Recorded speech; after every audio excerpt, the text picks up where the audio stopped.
Oui, monsieur le sénateur maire président.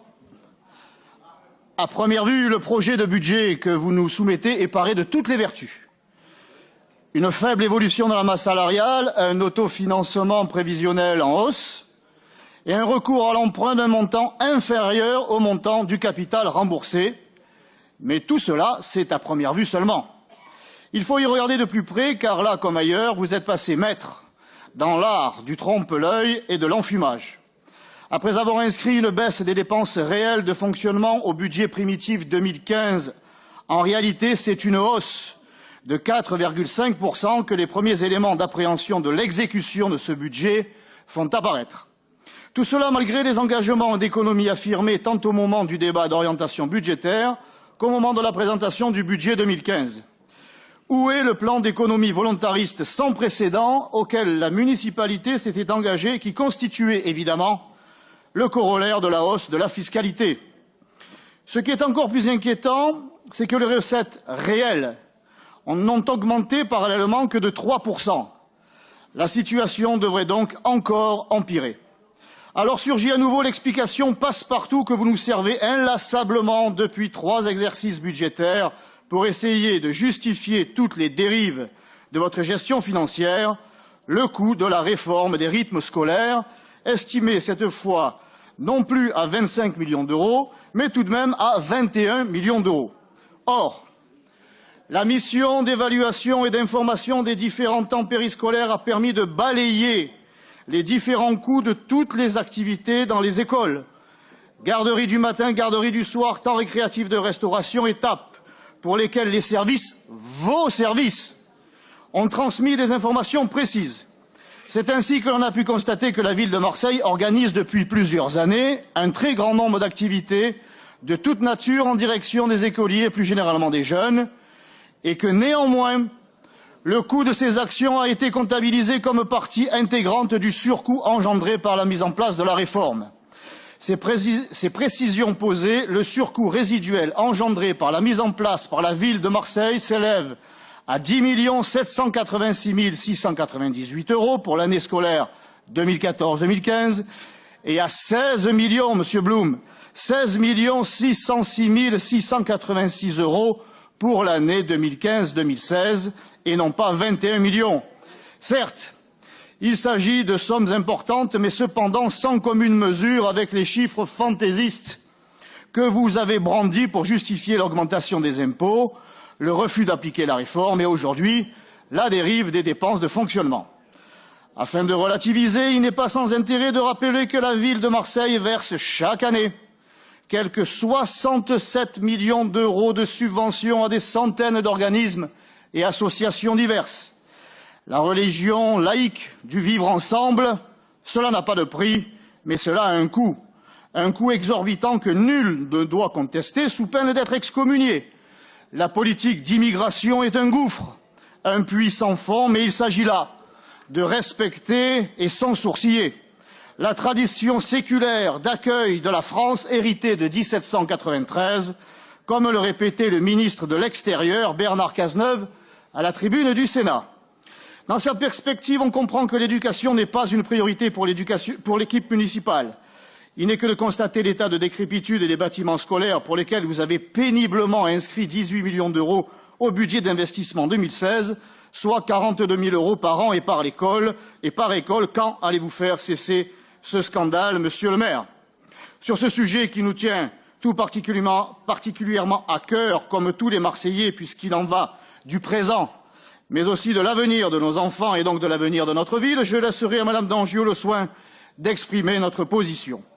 À défaut de maîtriser les dépenses de fonctionnement sur lesquelles pèse aussi le remboursement de la dette abyssale que vous avez contractée, rappelons-nous que vous avez décidé d'augmenter les recettes, c'est-à-dire les impôts.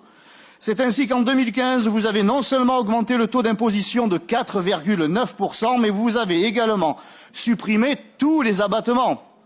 Vous avez une nouvelle fois activé le levier fiscal, la matraque fiscaliste, devrais-je dire, avec laquelle, pour le malheur des Marseillais, vous avez pris l'habitude de jouer depuis 2011.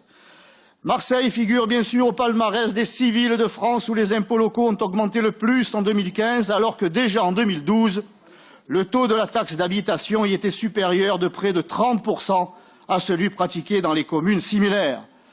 Marseille surendettée, Marseille embouteillée, Marseille communautarisée, Marseille polluée, Marseille surimposée, mais Marseille toujours pas libérée.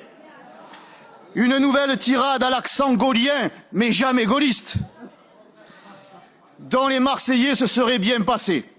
En effet, sous les effets conjugués de la hausse des taux et de la suppression des abattements à la base, c'est 40 millions d'euros d'impôts supplémentaires qui, depuis 2015, sont chaque année directement tirés de la poche des Marseillais.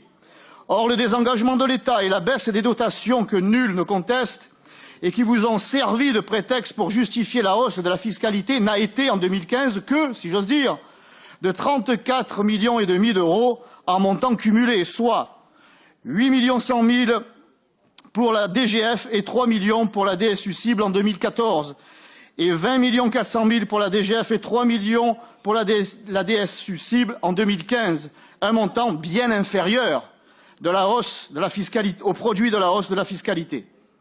Par ailleurs, le montant global des dotations et participations du chapitre 74, dans lequel figurent les dotations de l'État, n'a baissé que de 16 millions d'euros entre 2014 et 2015 et de 8 millions d'euros entre 2015 et 2016. En effet, d'autres dotations et participations ont notablement augmenté, compensant pour une très large part la baisse des dotations de l'État. Il s'agit notamment des participations du département et de la métropole. Ce qui prouve, s'il en était besoin, que contrairement à ce que vous claironnez haut et fort, la baisse des dotations de l'État ne justifie pas la hausse des taux d'imposition que vous avez infligée aux Marseillais.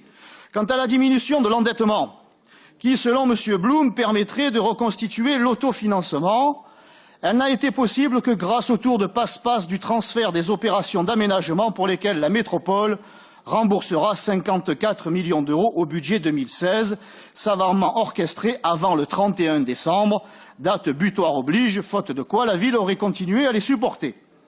Ce transfert est un avant-goût de ce que vont subir les communes qui sont prises dans la toile métropolitaine, le grand racket de tous pour de grands colmatages marseillais, tant sur le plan financier d'ailleurs que sur les libertés communales. Au regard de l'état de délabrement, de vétusté et de dangerosité dans lequel vous avez laissé sombrer nos écoles, mais aussi nos équipements sportifs de proximité, c'est un véritable scandale. Car le cœur du scandale est là, monsieur le maire. Le retour sur l'impôt, les services rendus, en l'occurrence non rendus.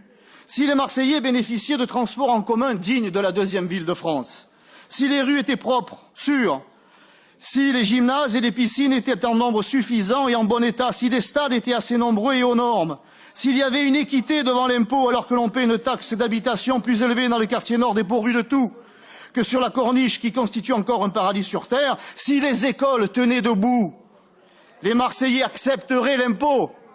Mais le bilan en matière d'équipement est calamiteux. Je n'aurai pas la cruauté de le rappeler ici, j'évoquerai, comme l'a déjà fait notre collègue M. Zeribi, je le rejoins ou il me rejoint, celles et ceux en tout cas qui ont le courage de voir peuvent avoir la même vision des choses.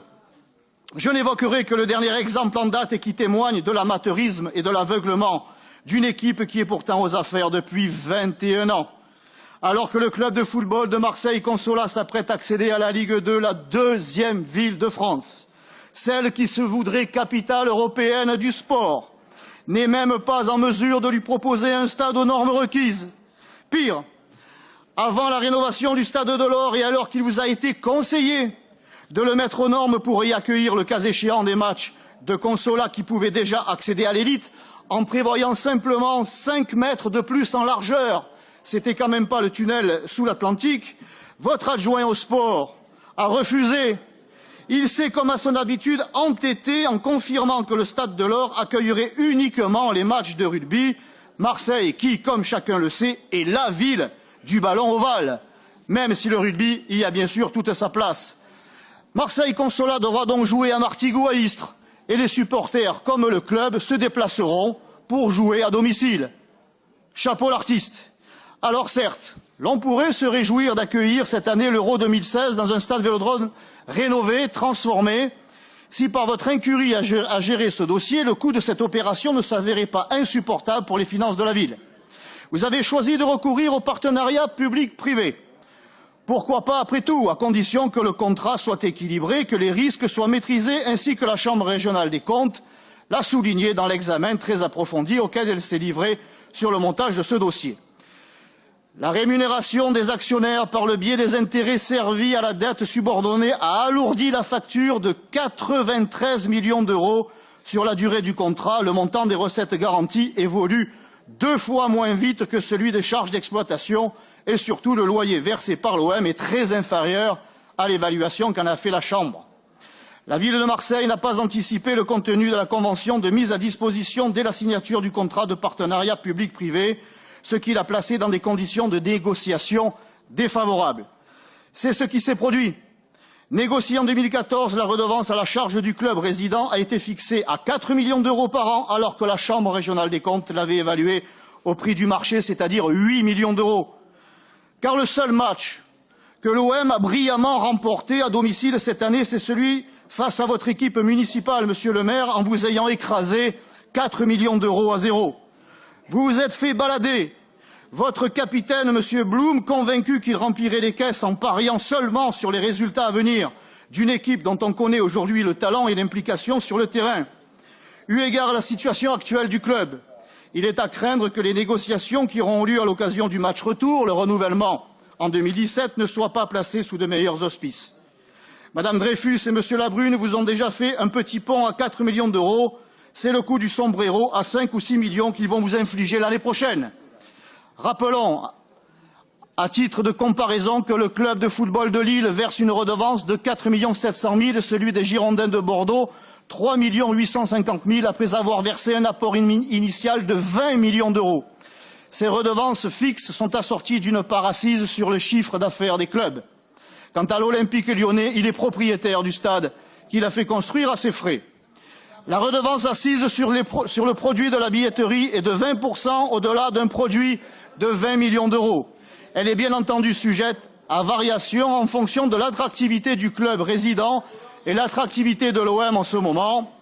Alors, en 2016, le coût du stade Vélodrome pèsera sur le budget de la ville à hauteur de 15 300 000 euros, montant de la subvention d'équilibre versée au budget annexe et qui s'impute sur la section de fonctionnement alimentée par les impôts. En termes footballistiques, c'est ce qui s'appelle se faire zlataner. Cela ne vous dira sûrement pas grand-chose, monsieur le maire, mais les footeux savent de quoi je parle et soyez convaincus que cela ne leur plaît pas, mais alors pas du tout. Je le répète, je ne suis pas opposé au développement de l'attractivité de Marseille, à condition que ce ne soit pas au détriment des finances de la collectivité et de la satisfaction des besoins quotidiens, élémentaires et essentiels et donc légitimes des Marseillais. Ces Marseillais qui ne passent pas 1,7 nuitées par an à Marseille, mais qui y vivent ou y survivent 365 jours sur 365. Le projet de budget que vous nous soumettez ne nous rassure en rien sur le traitement de cette urgence que constitue le quotidien du peuple historique de Marseille, sur l'avenir de notre ville. Par conséquent, notre groupe votera contre son adoption.